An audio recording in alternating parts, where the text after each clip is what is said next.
আসসালামু আলাইকুম ওয়া রাহমাতুল্লাহি ওয়া বারাকাতুহু। প্রিয় দর্শক, আপনাদেরকে নিয়ে যাচ্ছি একজন সেনা অফিসারের কাছে, মেজর শাহেদ আলম। তার ভেরিফাইড আইডিতে একটি ভিডিওতে কথা বলেছেন, যেখানে বলেছেন মুনতাসির মামুন আর শাহরিয়ার কবিরের ছাত্র ছিলেন বর্তমান উপদেষ্টা আসিফ নজরুল, আর আসিফ নজরুলের ছাত্র হলেন সাংবাদিক শাহেদ আলম এবং মনির হায়দার। প্রিয় দর্শক, এবার খেলাটা জমে গিয়েছে এবং এই খেলাটার ভিতরে আপনারা শুনতে পাবেন মেজর শাহেদ আলমের মুখ থেকে। মেজর শাহেদ আলম বর্তমানে নিউ ইয়র্কে অবস্থান করছেন, আমেরিকাতে অবস্থান করছেন। বেশ কয়েক বছর যাবৎ বাংলাদেশে উনি বিএনপি এবং বেগম খালেদা জিয়ার নিকটতম ছিলেন বলে, এবং সেনাবাহিনীর গোয়েন্দা সংস্থায় উনি কাজ করেছেন। তাই উনার গোয়েন্দা তথ্যের ভিতরে চলে এসেছে শাহেদ আলম এবং মনির হায়দার দুজনই রর এজেন্ট হিসাবে বিএনপির ভিতরে ঢুকানো হয়েছে, এবং তারা কাজ করেন ভারতের রর এজেন্ট, এবং সরাসরি তারার লিঙ্ক আপ হলো আমাদের সকলের বর্তমান সময়ের সমালোচিত উপদেষ্টা ডক্টর আসিফ নজরুল। প্রিয় দর্শক, আপনাদেরকে একটু আমরা মেজর সাহেবের মুখ থেকে ডক্টর আসিফ নজরুলের কিছু কথা শোনাবো, তারপর ধীরে ধীরে শাহেদ আলম সম্পর্কে এবং সাংবাদিক মনির হায়দার কি করে ভারতের রর এজেন্ট হলেন, পূর্বে তারা বিএনপিতে ছিলেন, পরবর্তীতে ভারতের রর এজেন্টে যোগদান কিভাবে করলেন, এই বিষয়ে ওনার মুখ থেকে কিছু কথা আমরা শুনবো এখন। আমি অ্যাকচুয়ালি জাহান ইমাম ব্যাপারে ক্লিয়ার শিওর ছিলাম না, এখন আমি জানলাম যে সেও ভারতীয়।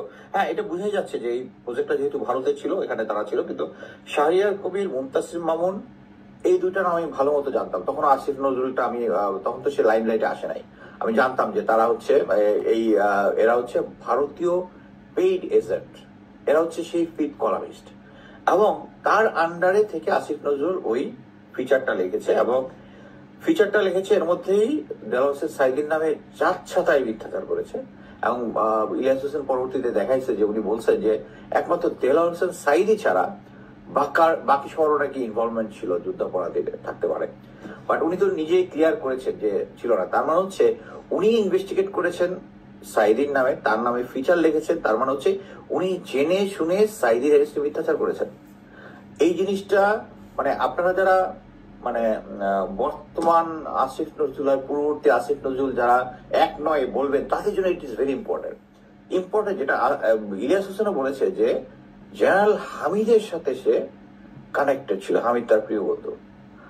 এই তথ্য আমার কাছে অনেক আগের থেকে আছে। জেনারেল হামিদ যখন কর্নেল ছিল, লেফটেন্যান্ট কর্নেল ছিল, ডিজিএফআই তে ছিল, সে তখন এই যুদ্ধ অপরাধীর যে যতগুলো মামলা আছে এগুলাকে ম্যানিপুলেট করার জন্য সে ডিজিএফআই থেকে দায়িত্বপ্রাপ্ত ছিল। সেই থেকেই আসিফ নজরুলের সাথে তার ভালো খাতির।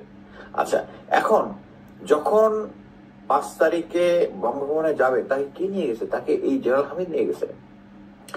জেনারেল হামিদ যদি তাকে নিয়ে যায়, আমি আশা করতেছিলাম যে উনি নিজের যে সাফাই যেটা গাচ্ছে, উনি ইন জেনারেল বলে দিছে যে একটা এত আউটরেজিয়াস কমেন্ট, এরকম টাইপ কিছু একটা বলেছে। আবার একটা ইয়াতে দেখলাম ওয়াইফের জন্য কান্নাকাটি করছে, উনি কান্না করতেই পারেন, ওনার সেন্টিমেন্টাল ইস্যু যদি থাকে ওইটা।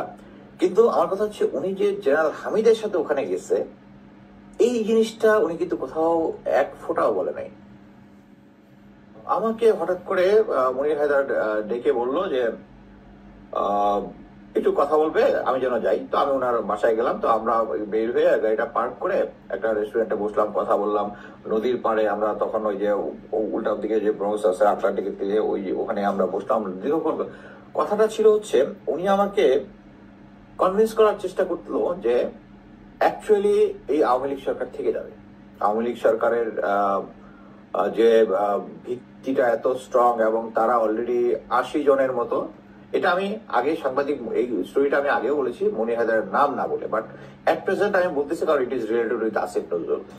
তো আমাকে অনেকক্ষণ ধরে কনভিন্স করলো যে এইটা তো হবে না, কোনো চেঞ্জ হবে না। অলরেডি 70-80 জন, নির্বাচন যখন সামনের নির্বাচনটা যখন হবে তখন এরা অলরেডি আওয়ামী লীগে জয়েন করবে, বা বিএনপি কি আলাদা একটা বিএনপিতে আওয়ামী লীগে জয়েন করবে, অথবা আলাদা করে একটা দল করবে।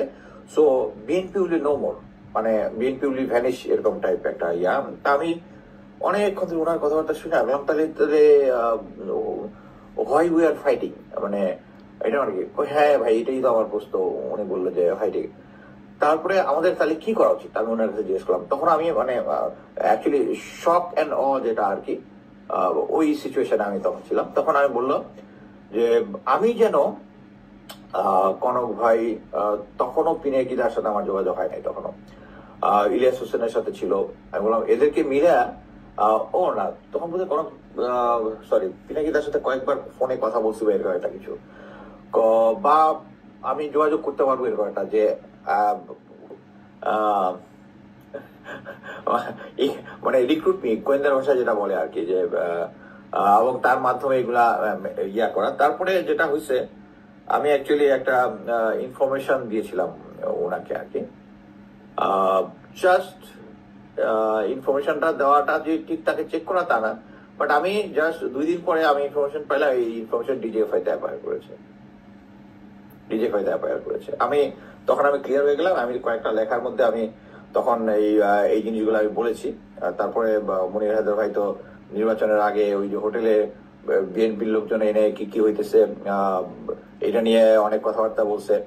বাট আমার কাছে যেটা সন্দেহজনক যেটা মনে হয়েছে, মনির হায়দার ভাই এবং শাহেদ আলম তারা সরকারের এগেনস্টেই কথা বলেছে, বাট যেটা হয় এট দ্য এন্ড উনি একটা বিশাল ইয়ে করতো, তাহলে কি পারবে শেখ হাসিনা টিকে যেতে এবারের মতো, বা এরকম একটা জিনিস দিয়ে, মানে শেখ হাসিনার যে ইনভিজিবিলিটি, হি ইজ ইনভেন্সিবল, তাকে ইয়া করা যাবে না, এই মতবাদটা প্রচার করতাম। এবং এটা অনেকদিন পরে আমি কি বলে ডক্টর তাজ হাসমি উনি ধরেছেন যে মনির হায়দার তো what is preaching actually is paying Sheikh Hasina government. হ্যাঁ আমি জানি আপনার শাহেদ আলম, মনির হায়দার অনেকেই আছে, এটা আপনাদের বিচারের ভার আপনাদের। বাট আমি এই জিনিসটা যখন আমি জানলাম, আমি যখন এই জিনিসটা বুঝতে পারলাম, আমি সাথে সাথে আমি দেখলাম আরে আসিফ নজরুল তো আমেরিকায় আসলে এদের সাথে দেখা করে, খুব ভালো ফ্রেন্ডশিপ আছে। আমি সাথে সাথে আসিফ নজরুল ভাইকে কল দিলাম উনি ফোন ধরলেন। আমি আমার এক্সপিরিয়েন্সটা ওনাকে বর্ণনা করলাম যে আমাকে কিন্তু ডিজিএফআই এর পক্ষে করার চেষ্টা করছিল, এই ব্লা ব্লা ব্লা ব্লা। কয় না ভাই এটা তো হতেই পারে না, is the most sufferer Awami League government. আমি হ্যাঁ দেওয়ার সাফারার। আমি এটাও বললাম যে 2018 ইলেকশন পর্যন্ত উনি 18 ইলেকশনের আগে সরকারের পক্ষে আওয়ামী লীগের এগেনস্টে কাজ করেছে। বাট আমার কাছে এখন মনে হচ্ছে ইয়ার আমি আপনাকে বললাম, আপনি বিশ্বাস করেন না করেন এটা আপনার বিষয়, কিন্তু আমি এটা আপনাকে বললাম এই জন্যই যে আপনি যেহেতু সরকার এগেনস্টে, আমি তখন কনভিন্স যে উনি সরকারে আওয়ামী লীগের এগেনস্টে ছিল না, এখন আমি কনভিন্স, এটা আমি এখন স্ট্রেট ওয়ে কোনো কিছু বলবো না কাউকে। বাট করে আমি জাস্ট এই লাইভটা করলাম। বাট আমি মনে করি যে আমাদের এই সমস্ত যাদের ব্যাপারে সন্দেহ আছে তাদেরকে সরিয়ে দেওয়া উচিত। দেশের ক্ষমতা এখন কে চালাচ্ছে, কে উপদেষ্টা বানাচ্ছে আমি জানি না। আমি শুনতেছি যে 4 জন নাকি আবার নতুন উপদেষ্টা করুক, দ্যাটস গুড। বাট কথা হচ্ছে আমি আগেই বলছি যে এই সমস্ত ক্ষেত্রে যেটা হয় নামগুলো আগে থেকে প্রকাশ করে দেন না, পাবলিক রিয়াকশনটা একটু দেখেন।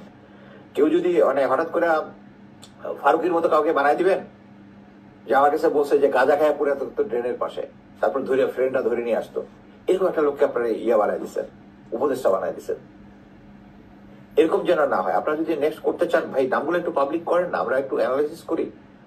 আমাদের যেটুকু তথ্য আছে, একজন সেনাবাহিনীর মেজরের কাছ থেকে এবং গোয়েন্দা সংস্থায় যিনি কাজ করেছেন তার কাছ থেকে বেশ কিছু ইন্টারনাল তথ্য পেলাম সেনাবাহিনীর ভিতরে কে কি কার অবস্থান, কার সাথে কে লিয়াজু করে রাষ্ট্রীয় ক্ষমতায় গিয়েছেন এবং আছেন, এবং তার সাথে আবার আমেরিকায় বসে যারা বিএনপির ভিতরে ঢুকে সাংবাদিক হিসেবে নিজেকে পরিচয় দিয়ে বিএনপিকে পরামর্শ দিচ্ছেন, প্রতিদিন বিএনপির পক্ষে লেখালেখি করছেন, জামাতকে গালিগালাজ দিচ্ছেন, এই শাহেদ আলমই নাকি 18 সাল পর্যন্ত ঠিক ছিলেন।